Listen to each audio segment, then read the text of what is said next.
প্রায় এক সপ্তাহ আগে ক্লাস 7-এর কোষে দেখি 22.3 22.1 আর 22.2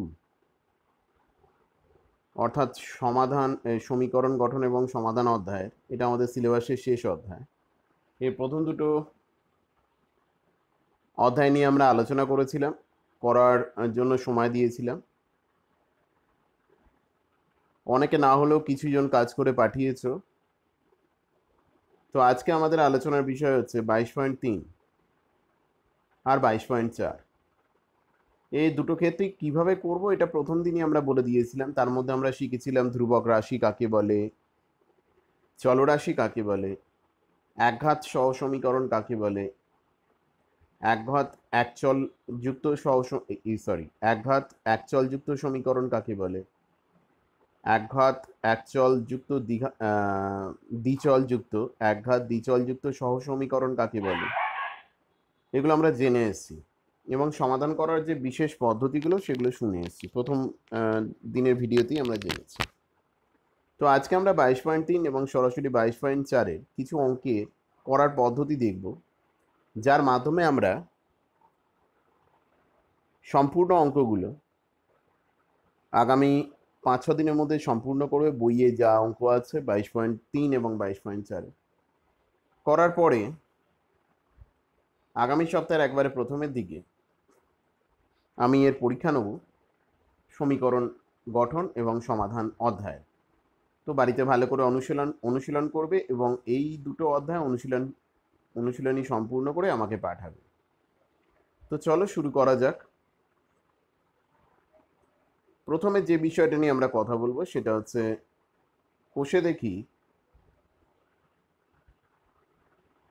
22.3-এর আগের দিন কি দেখেছি, কি শিখেছি, কিভাবে সমাধান করতে হয়, তার বেসিক পর্যায়গুলোর সঙ্গে সঙ্গে সমাধান করার যে কৌশল রপ্ত করা হয়েছে সেগুলো নিয়ে আমরা একটু একবার নজর দিয়ে তবে আজকের পড়া শুরু করব। দেখো, এখানে আমি একটা সমীকরণ লিখে রেখেছি। সমীকরণটা কি আছে? সমীকরণটা আছে ax plus C equal to হচ্ছে bx প্লাস ডি, যেখানে a b c d জানবে বাস্তব ধ্রুবক সংখ্যা। এগুলো ধনাত্মক হতে পারে, ঋণাত্মক হতে পারে।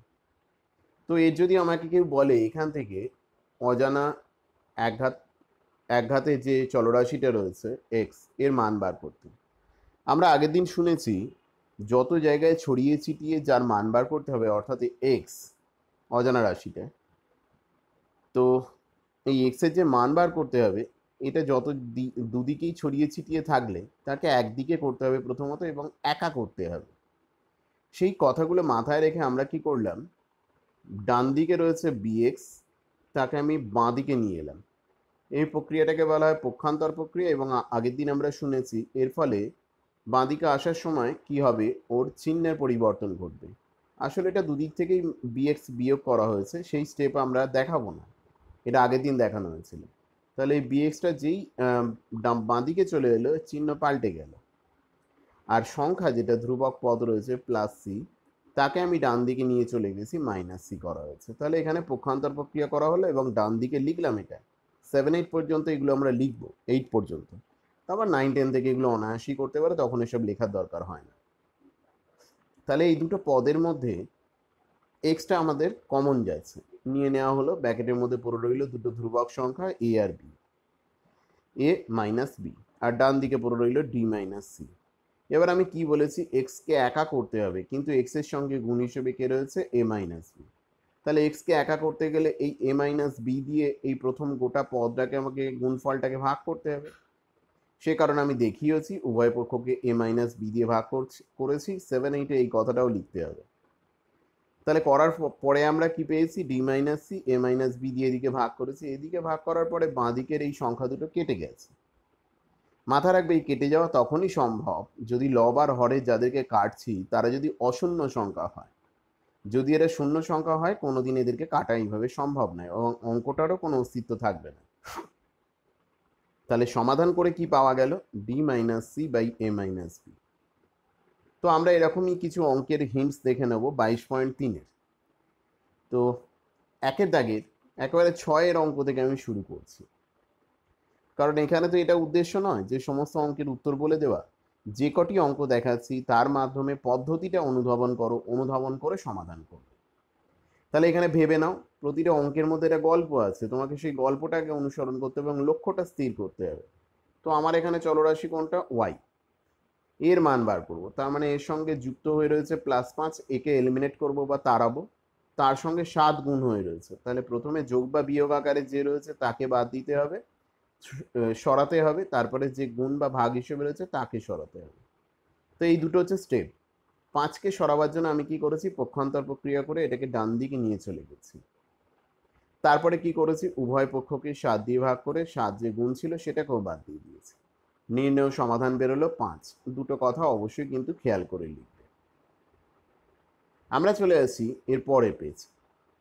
পরের পেজে হচ্ছে দেখতে পাচ্ছি এখানে যে অঙ্কটার উদাহরণ হিসেবে দেখানো হবে সেটা হচ্ছে 7 নাম্বার অঙ্ক, একের দাগে 7-এরটা। চেষ্টা করেছি একটুখানি অড টাইপের অঙ্ক যেগুলো সেগুলো যাতে বলে দিলে তোমরা বাকিগুলো করে নিতে পারো। তো এখানে দেখতে পাচ্ছি কি 12x + 8 = 7x + 28 হতে পারে আছে।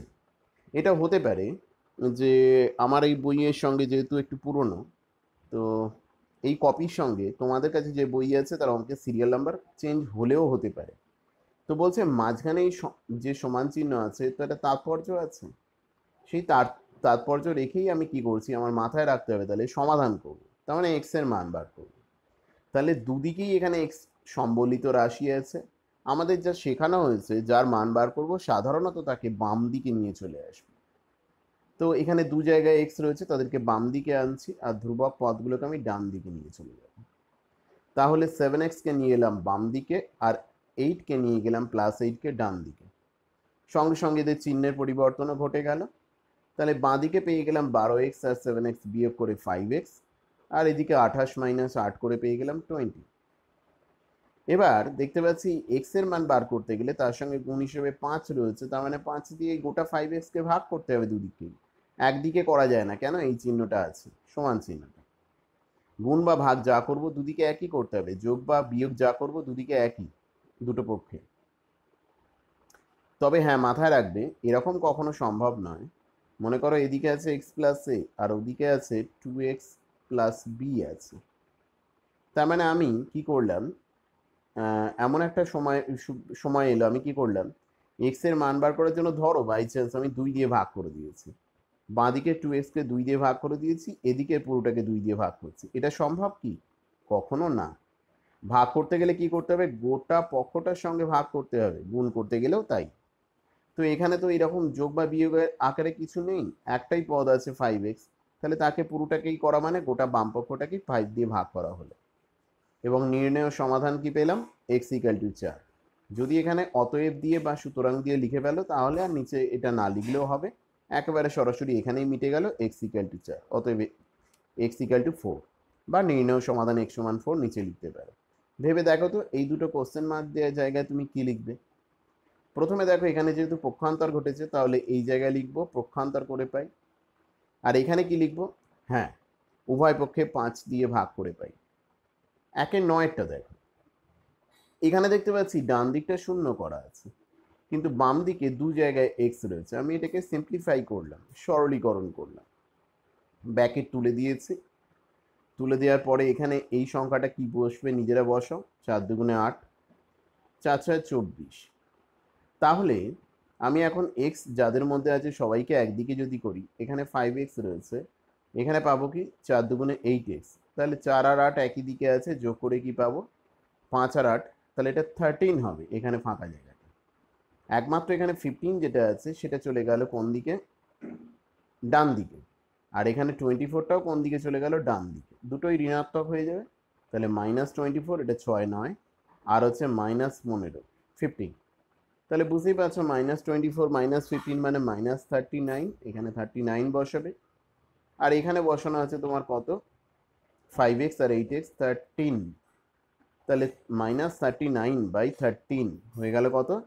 -3 উত্তর পাবো। এখানে লিখবো পক্ষান্তর করে, এখানে হচ্ছে উভয় পক্ষকে কত দিয়ে ভাগ করেছি, বাঁদিকে আর দেখাইনি। উভয়কে 13 দিয়ে ভাগ করে পাই বা 13 দিয়ে ভাগ করে পাই। চলে এসো 11 দাগের অঙ্ক। 11 দাগের অঙ্কে কি বলা হচ্ছে দেখো, 11 দাগের অঙ্কে আমি পাচ্ছি সেটা হচ্ছে এখানে দুদিকেই এক্স এর পার্ট রয়েছে, তাদেরকে আমি স্বাভাবিক কারণে আগে একই দিকে নিয়ে এসেছি, পক্ষান্তর প্রক্রিয়া করে এখানে লিখবে, আর ধ্রুবক পদের সংখ্যাগুলোকে উল্টো দিকে নিয়ে গেছি। এই প্রক্রিয়াগুলো তোমায় মেনটেন করতে হবে, তাহলেই সমাধান সহজ। এলোমেলো যেমন পারলাম করে নিলাম নয়, সব কিছুর মধ্যে একটা রুল আছে, সেই শৃঙ্খলাটা বুঝে নিতে হবে। তাহলে এখানে লসাগু করে 6 পেয়েছি, 3x - 2x হয়ে গেল, এটা এখানে লিখে দিলাম। অন্যদিকে এদিকে লসাগু করে 4 5 20 পাচ্ছি, এরও কত পেয়েছি লিখে দিয়েছি। তাহলে x/6 = পাচ্ছি 13x/20। তুমি কি করার জন্য সমাধানটা করছো? x এর মান বার করছো, যে x এর সঙ্গে 6 গুণ আছে, ভাগ আছে, তাহলে উভয় পক্ষকে কি করবে? x কে একা করার জন্য উভয় পক্ষকে 6 দিয়ে গুণ করে দেবে। তাহলে এদিকে 6টা কেটে গেল উপর নিচে, এদিকে একটা 6 দিয়ে গুণ করেছি বলে রয়ে গেল। ক্যালকুলেশন করবে, সমাধান করবে, মিশ্র ভগ্নাংশে উত্তর লিখবে। আমরা এলাম 15টায়। 15টা কি বলা হচ্ছে দেখো, 15টা হচ্ছে তিনখানা রয়েছে। এই সমাধানগুলো একাধিক উপায়ে তুমি তোমার মতো করে ভেবে ভেবে করতে পারো। ভগ্নাংশের আকারে দেওয়া রয়েছে, দুদিকেই দুটো করে ভগ্নাংশের আকারে দেওয়া রয়েছে। আমি এদেরকে প্রথমে ভেঙে দিয়েছি।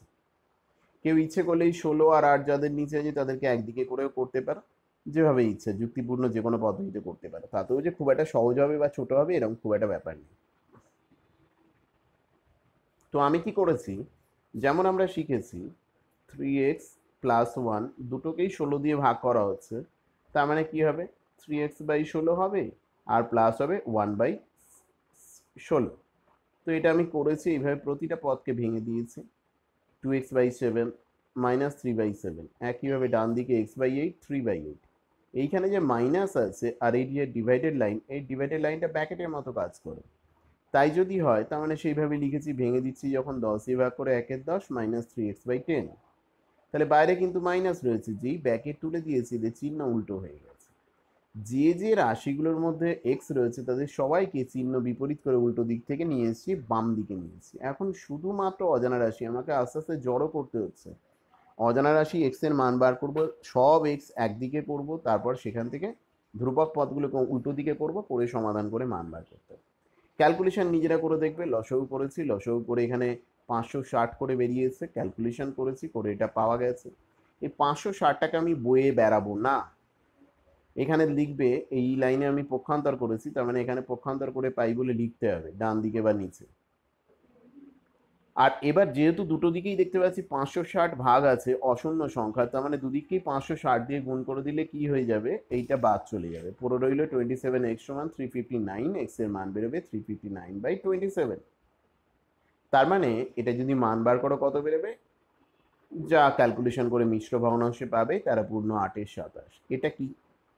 উভয় পক্ষকে কি করেছো? 27 দিয়ে ভাগ করে পাই, সেটা লিখবে। এবার দশমিক সংখ্যা থাকলে তখন কি করে করব? তুমি সমাধান করছো, সমাধানের পদ্ধতি একটাই, তো উদ্দেশ্য একটাই। 5×8 = 90, মানে এটা 0.9 হচ্ছে দশমিক আছে বলে, এটা 0.72 হচ্ছে, 4×8 = 72, 0.5x 0.8। এইটার মধ্যে এক্স আছে, এটাকে ডান দিকে নিয়ে বাম দিকে নিয়ে এলাম, চিহ্ন বিপরীত হয়ে গেল, ধ্রুবক পদ -0.72, এটাকে আমি নিয়ে চলে গেলাম ডান দিকে। তাহলে ক্যালকুলেশন করে বেরোচ্ছে 0.4x = 1.52, তাহলে এক্স এর মান হচ্ছে 1.52/0.4। ক্যালকুলেশন করে কি পেলাম? 152/40। তাহলে কাটাকুটি করে কি পাবো? 4 5 20, তাহলে 4 দিয়ে কাটাকুটি করে দেখো কত আসছে। এখানে 5 8 40, 80 72, 19/5 পেয়েছি। এটা ক্যালকুলেশন নিজে করবে। তো 19/5কে ভাগ করলে যা পাবো নির্ণয় সমাধান বলে পরে লিখবে। এবার আসি, এই অঙ্কটাই দুবার হয়েছে, এটা তো আমরা আগে বলে নিয়েছি, আর বলছি না এই অঙ্কটা। এবার আসি 22.4-এতে, অর্থাৎ সমীকরণ গঠন করে সমাধান করা। প্রথম অঙ্কটা কি বলেছে দেখো, ভিডিওটা শোনার সময় বইটা কাছে রাখবে, অঙ্কটা পড়বে। বারুইপাড়ার শাকিল তার জমিকে সমান দুভাগে ভাগ করে কলা ও পান চাষ করেছে। এর জন্য মোট সে আয় করেছে 2830 টাকা। পান চাষ করে তিনি কলার চেয়ে 630 টাকা বেশি আয় করেন। পড়বে খুব যত্ন নিয়ে।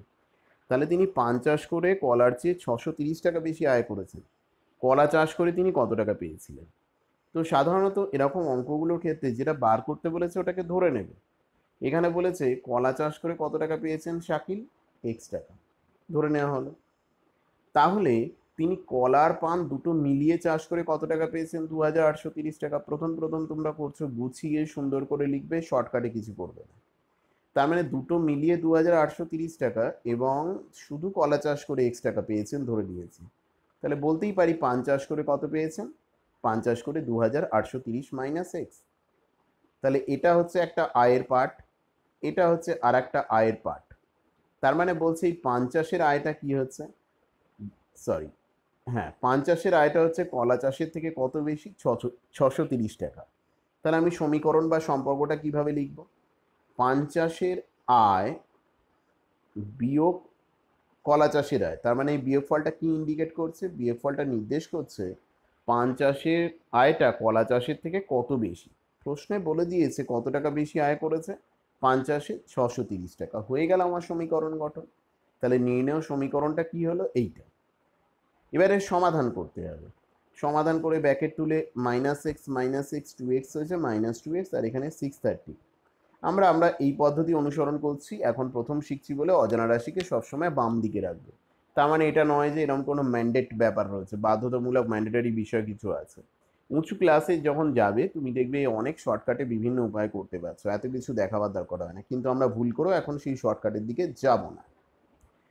তো এক্স এর পার্টটাকে কোন দিকে রেখেছি, বাম দিকে। সংখ্যাটাকে নিয়ে চলে গেছি, চিহ্ন চেঞ্জ করে পক্ষান্তর বলে লিখবে ডান দিকে।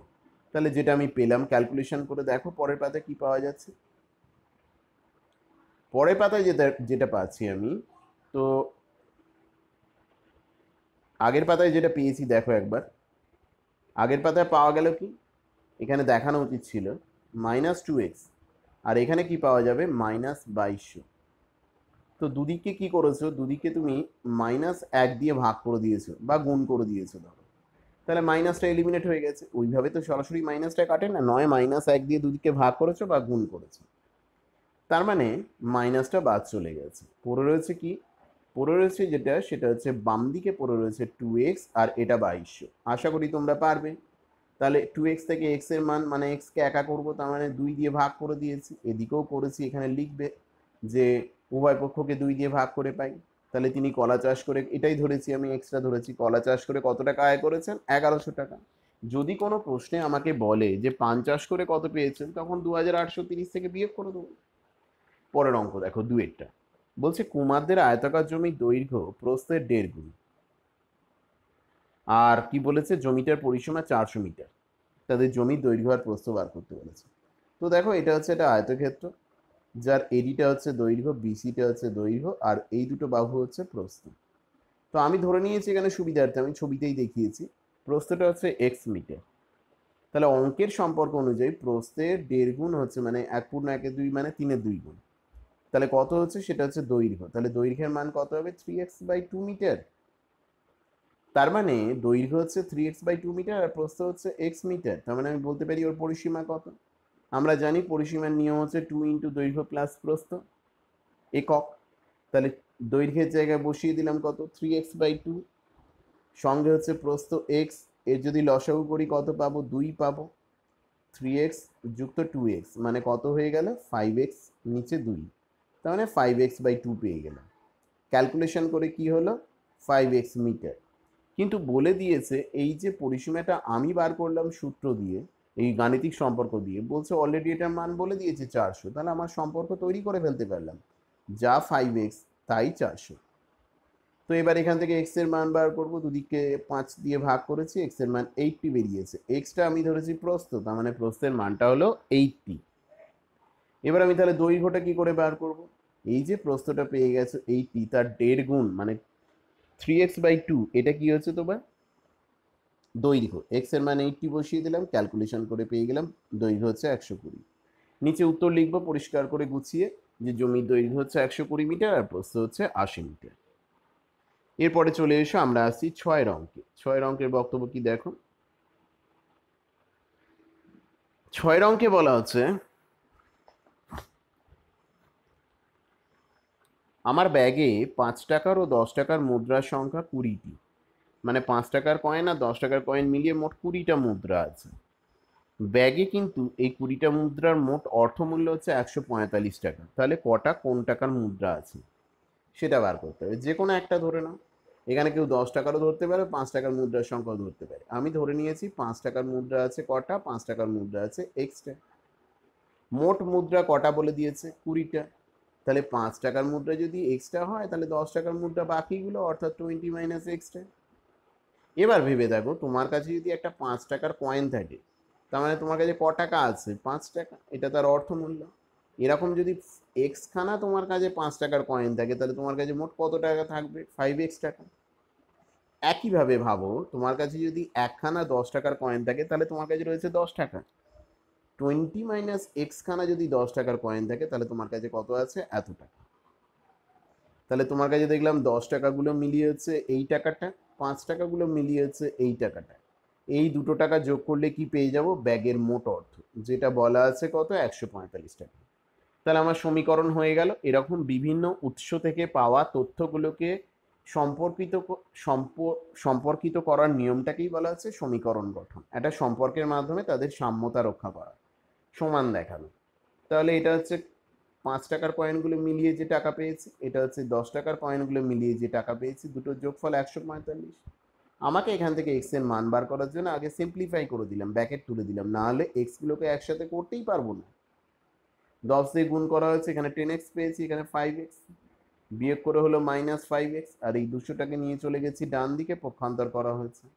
তাহলে এক্স এর মান আলাদা করার জন্য দেখতে পেলাম একে -5 দিয়ে ভাগ করতে হবে, তাই দুদিককে -5 দিয়ে ভাগ করে দিলাম, এক্স এর মান বেরোলো 11। তার মানে 5 টাকার কয়েন যদি 11টা থাকে মোট 20টা কয়েনের মধ্যে, তাহলে বাকি 9টা কি আছে? 10 টাকার কয়েন। চলে এসো আজকে দেখানো শেষ অঙ্ক, এর মাধ্যমে সমাধান করবে, যেটা আটকাবে আমাকে জানাবে। তো দেখো, আশা করব তোমরা যত বেশি সংখ্যায় কাজটা করবে, প্র্যাকটিসটা চলতে থাকবে। এখন এই মানে দিকভ্রষ্ট হয়ে তো লাভ নেই। কি পরীক্ষা, কবে পরীক্ষা, কিভাবে কি হবে, এরকম না ভেবে শেখাটা তো আর বাইরে চলে যাবে না। পরীক্ষা হোক নাই হোক, বা কবে হবে যদি নাও জানি, তো এই শেখার জিনিসটা, এইগুলো তো ভিত্তি, এগুলো তো বেসিক কনসেপ্ট। তাহলে শুধুমাত্র খেলাধুলা তো করবই, এলোমেলোভাবে সময় নষ্ট না করে তার সঙ্গে যদি স্কুল চলছে এটা মাথায় রেখে আমরা যদি শৃঙ্খলা পরায়ণভাবে কাজটা করতে থাকি, তাহলে আমাদের শেখাটাও কমপ্লিট হবে, এবং পরবর্তী ক্লাসে যখন যাব তাড়াহুড়ো করে পরবর্তী ক্লাসের জন্য কিছু শুরু করতে হবে না, শুধু এই শৃঙ্খলাটা মেনে চলে।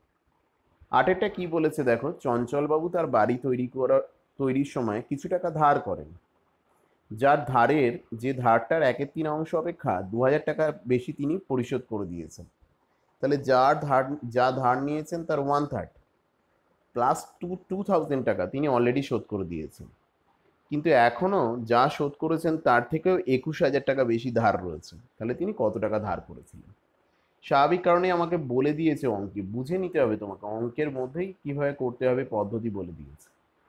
কত টাকা ধার নিয়েছেন মানে তোমাকে বলে দিচ্ছি, তুমি ধরে নাও কত টাকা ধার নিয়েছিলেন, ওটাকে এক্স টাকা। এবার আমি স্টেপ বাই স্টেপ লিখবো, প্রত্যেকটা স্টেপ উল্লেখ করব।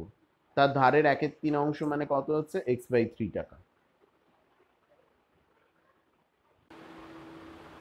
এবার তার এই 1/3 যে পরিমাণ ধারের 1/3, তার থেকেও 2000 টাকা বেশি, মানে কি করব? ধারের 1/3 মানে হচ্ছে x/3, তার সঙ্গে 2000 টাকা বেশি, x/3 প্লাস 2000, এত টাকা।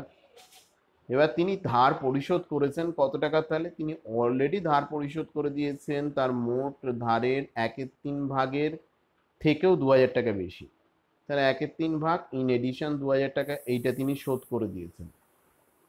তাহলে তার ধার কতটা পড়ে রইল? মোট ধার নিয়েছিলেন x টাকা, তার মধ্যে এতটা শোধ করে দিয়েছেন। এখানে আমি কি করেছি? ব্র্যাকেট তুলে দিয়ে x মাইনাস x/3 করেছি, এইটুকুর শুধুমাত্র আমি কি করেছি? লসাগু করে যোগ বিয়োগ করেছি। দেখো কত হচ্ছে? 3x মাইনাস x মানে 2x/3। সংখ্যাটা নিলাম না কেন, এটা তোমার মনে প্রশ্ন হতে পারে। দেখো পরের অংশ, এইটা করতে করতে তোমাকে অভিজ্ঞতা অর্জন করতে হবে। তাহলে এখনো ধার বাকি আছে এই টাকাটা, আর ধার শোধ করে দিয়েছেন এই টাকাটা। ব্যাপারটাকে পরিষ্কার আকারে ভাবতে হবে। এটা এটা বাকি আছে, এটা শোধ করে দিয়েছেন। এদের মধ্যে কে বড়? বাকি আছে, এটা শোধ করেছেন এইটা, কত বড় যেটা বাকি আছে সেটা হচ্ছে 21,000 টাকা। তার মানে এই দুটো ধারের মধ্যে শোধ করা ধার আর বাকি ধার এদের মধ্যে ডিফারেন্স হচ্ছে 21,000 টাকা। ব্যাস, সম্পর্ক তৈরি হয়ে গেল, সমীকরণ পেয়ে গেলাম। এবার সমাধানের দিকে যাওয়ার জন্য আমি ব্যাকেট তুলে দিলাম। ব্যাকেট তুলে দিলে দুখানা এক্স এর পার্ট পেয়েছি, তাদেরকে পরপর গায়ে গায়ে রেখেছি, আর দুখানা ধ্রুবক পদ পেয়েছি 2,000 2,000 4,000। ডান দিকে গিয়ে এটা প্লাস 4,000 হয়ে যাচ্ছে, মানে 25,000। আর এই দুটো কিভাবে করব, মুখে মুখেও করতে পারো। কটা x/3 আছে প্রথমটায়? দুটো। পরেরটা x/3 আছে কিছু নেই, মানে একটা। তাহলে বিয়োগ করে কি হবে, দুটো x/3 থেকে একটা x/3 বিয়োগ করে হয়ে যাবে কত, শুধু x/3।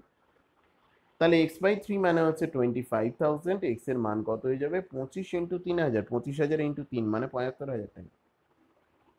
অতএব তার প্রথমে ধার ছিল কত টাকা বলতে পারি, তার প্রথমে ধার ছিল 75,000 টাকা।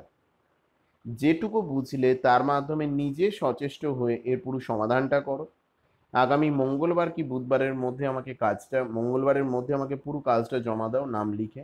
সম্ভবত আমি বুধবার বলে দেবো, আমি বুধবার তোমাদের এই চ্যাপ্টারের ওপর পরীক্ষা নেব। সুতরাং প্র্যাকটিস করতে থাকো।